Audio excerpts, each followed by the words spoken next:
नामजद chief justice Yahya Afridi आज हलफ उठाएंगे। सदर आसिफ अली जरदारी चीफ जस्टिस से हलफ लेंगे। तकरीब अलबरदारी में आला के सीनियर जजेस, पार्लियामेंटेरियन और सरकारी हुकाम शरीक होंगे। ऐवान सदर सेक्रेटेरिएट ने मेहमानों को दावतनामे जारी कर दिए। पार्लियामान की 12 रुकनी खुसूसी कमेटी ने याह्या अफरीदी को नामजद किया था। वज़ीर आज़म की एडवाइस पर सदर पाकिस्तान ने मंजूरी दी थी।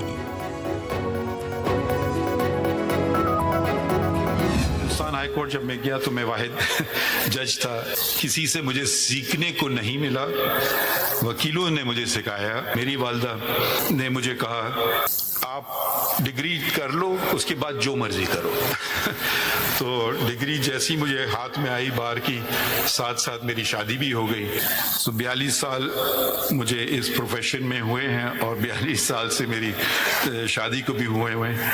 हम केस सुनते हैं, कागज पे कुछ फिक्रे लिखे होते हैं। हो सकता है बेपनाह हमने फैसले गलत किए हों, क्योंकि कागज के टुकड़ों पे जो लिखा गया है वो एक पार्टी को फायदा देता है और दूसरे को नहीं।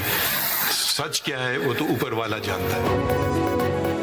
हम कानून कागजों पर चलते हैं, सच ऊपर वाला जानता है। इंसाफ देना हमारा फर्ज है। हो सकता है कई फैसले गलत भी किए हों। एक कागज एक पार्टी के लिए फ़ायदा और एक के खिलाफ हो सकता है। चीफ जस्टिस काजी फैज़ ईसा का फुल कोर्ट रेफरेंस से खिताब। कहा कभी कॉस्ट लिस्ट बनाने में दखल नहीं दिया। चीफ जस्टिस बना तो ज़िंदगी बदल गई। बलूचिस्तान हाई कोर्ट का चीफ जस्टिस बना तो अकेला जज था, किसी से सीखने को नहीं मिला। वकला ने मुझे बहुत सिखाया। कहा मेरे पेशे और शादी को 42 साल हो गए। मेरी ज़िंदगी में वीटो पावर एहलिया की है। चीफ जस्टिस काजी फैज़ ईसा का फुल कोर्ट में शरीक जजों से इज़हार तशक्कुर, शरीक ना होने वालों का भी शुक्रिया अदा किया।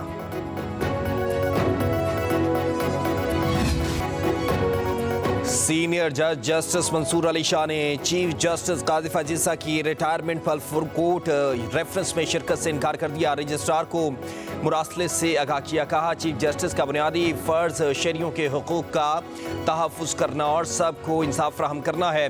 चीफ जस्टिस काजी फैज़ ईसा अदालती रवादारी और हम आहंगी के लिए लाज़मी एहतराम कायम करने में नाकाम रहे। फुल कोर्ट रेफरेंस में शिरकत न करने की वजूहात आज ज़्यादा परेशान कुन हैं। बैरूनी मुदाखलत रोकने का जज्बा दिखाया गया, ना ही ऐसी जुर्रत का मुजाहरा किया गया।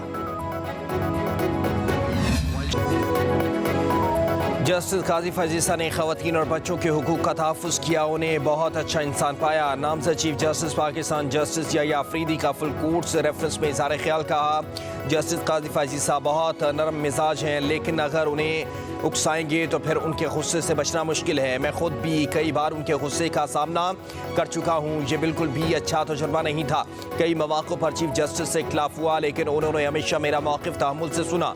कहा चीफ जस्टिस काजी फैज़ ईसा का मूड गुस्से के आधे घंटे बाद नॉर्मल हो जाता था। नामज़द chief justice Pakistan justice Yahya Afridi के खिताब पर कमरे अदालत में कहके लग गए। जस्टिस काजी फैज़ ईसा भी मुस्कुराते रहे। नामज़द चीफ जस्टिस याह्या अफरीदी ने अपनी पहली तरजीह भी बता दी। कहा फौरी तौर पर दूर दराज इलाकों की ज़िलाई अदलिया पर तवज्जो देना होगी। मेरी पहली तरजीह दूर दराज इलाकों की ज़िलाई अदलिया होंगी।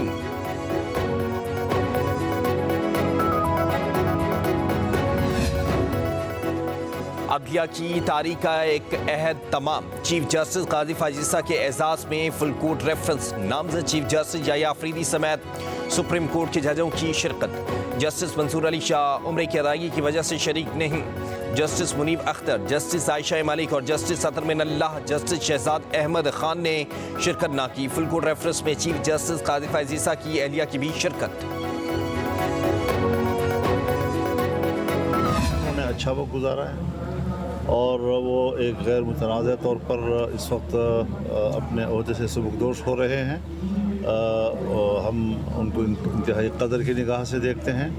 जो नए चीफ जस्टिस आए हैं, इस वक्त पार्लियामान का एक रोल सामने आ गया है, जो मैं समझता हूँ कि आने वाले मुस्तक़बिल में जो अदालतें जो हैं वो कभी इधर कभी उधर होती थी, अब पार्लियामान के किरदार के बाद अदलिया पर जो सवालात उठते थे उसका रास्ता बंद हो जाए। जो नए चीफ जस्टिस आए हैं मैं उनको खुशामदीद भी कहता हूँ।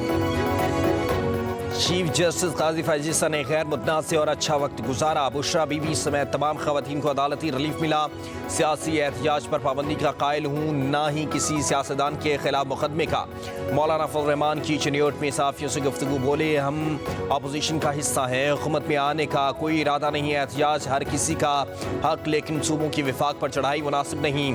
27वीं आईनी तरमीम लाना कोई आसान काम नहीं। पार्लियामान के किरदार के बाद अदलिया पर उठने वाली उंगलियां बंद हो जाएंगी। मुल्क में सियासी इस्तेहकाम बहुत ज़रूरी है। वसाइल बढ़ेंगे तो मसाइल कम होंगे।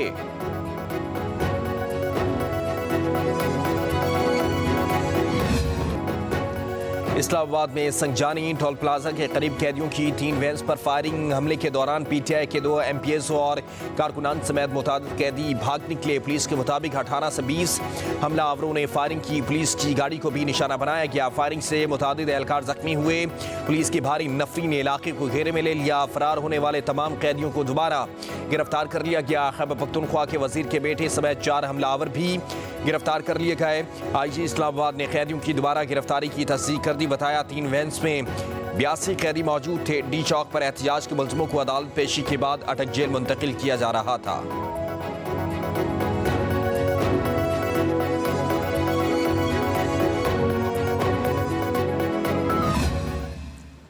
ये जो तरनोल का SHO है, इसने अपने हाथ से शीशे तोड़े और एक ड्रामा रचा कर कि जी कोई हमला हो गया है, किसी ने हमला कर दिया है, और फिर ताले खोल के उन सबको 3 प्रिजनर वैन से नीचे उतार के खड़ा कर दिया और एक ड्रामा रचाया हुआ है कि जी वो फरार हो रहे हैं। कि जिस तरीके से आपने ड्रामा शुरू किया हुआ है, आए दिन आप ये ड्रामे मजीद करते जा रहे हैं, ये आपको बंद करने पड़ेंगे।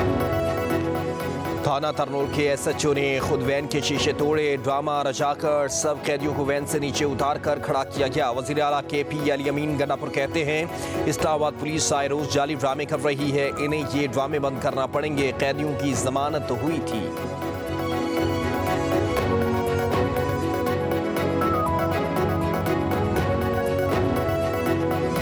हमारे 82 के करीब लोग एक संजानी की FIR में अदालत में पेश किए गए और जज साहब ने उनको डिस्चार्ज कर दिया। तो उन्हें एक और सेक्रेटेरिएट थाने की FIR के अंदर नामजद करके वहीं गिरफ्तार कर लिया गया। तरनौल की हदूद में उन्हें रोक के तरनौल थाना के SHO शबीर तनोली ने और उनकी टीम ने उन प्रिजन वैन्स के शीशे तोड़े। जो हमारे वो कैदी अटक ले जाए जा रहे थे, उनको बाहर ला के खड़ा किया और उन्हें वो पुश कर रहे कि आप यहाँ से भागें। PTI के सेक्रेटरी इत्तलात शेख वकास अकरम ने कैदियों की वैन्स पर हमले को ड्रामा करार दे दिया। एक बयान में कहा कि अदालत ने मुतादिद कारकुनान और सरकारी मुलाजमीन को डिस्चार्ज किया, मगर कुछ कारकुनान की थाना सेक्रेटेरिएट की FIR में गिरफ्तारी डाल दी गई।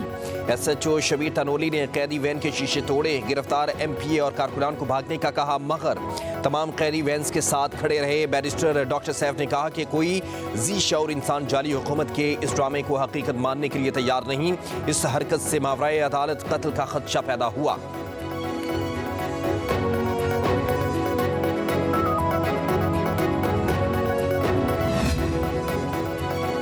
लखी मरवत में खवारिज का मस्जिद पर हमला नाकाम। कैडेट आरिफुल्ला ने बहादुरी से मुकाबला करते हुए जाम शहादत नोश कर लिया। इस पर के मुताबिक 19 साल कैडेट आरिफुल्ला ने नमाजियों की जान बचाने के लिए अपनी जान कुर्बान की। कैडेट आरिफुल्ला की शहादत दहशत गर्दी के खिलाफ सिक्योरिटी फोर्सेस के अज़म की मिसाल है। लखी मरवत की रिहायशी GC Arifullah Pakistan military academy में ज़ेर तरबियत थे। छुट्टियां गुजारने अपने घर आए थे।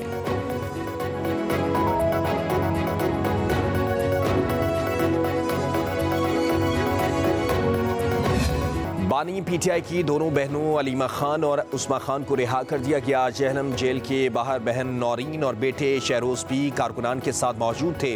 इंसदाद दहशतगर्दी अदालत इस्लामाबाद ने दोनों बहनों की जमानतें मंजूर करके 20-20 हज़ार रुपए की मुचलके जमा कराने का हुक्म दिया था।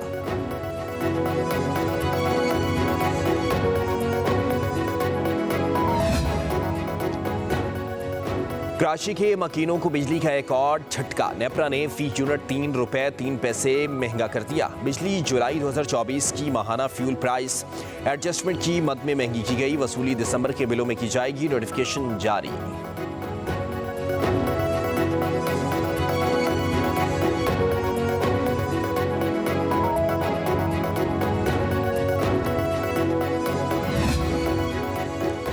पंजाब में रोटी और आटा सबसे सस्ता है, अवामी खिदमत का काबिल तहसीन तारीखी मयार कायम करेंगे। वज़ीर आला पंजाब मरीम नवाज की अरकान पंजाब असम्बली से मुलाकात में गुफ्तगू। कहा, तारीख में पहली बार प्राइस कंट्रोल का बाकायदा निज़ाम और अलहदा महकमा कायम कर रहे हैं। महंगाई की वजह से आवाम को पहुँचने वाली मुआशी तकलीफ का इजाला करेंगे। वज़ीर आला पंजाब मरीम नवाज से बेल्जियम के सफ़ीर की भी मुलाकात हुई। बाहमी ताउन के फ़रोग़ और ताल्लुकात को मज़ीद मजबूत बनाने पर तबादले ख्याल। दोनों ममालिक का मुस्तक़बिल में दो तरफ़ा ताउन के फ़रोग़ के मज़ीद मौक़े तलाश करने पर भी जोर। मरीम नवाज ने कहा कि तालीम, IT और ज़राअत में ताउन को मज़ीद फ़रोग़ देना चाहते हैं।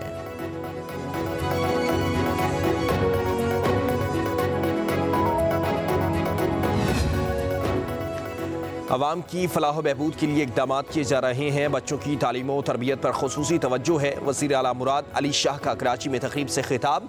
कहा, बच्चों को तालीम की फ़राहमी के लिए जदीद टेक्नोलॉजी से इस्तिफ़ादा हासिल करना होगा।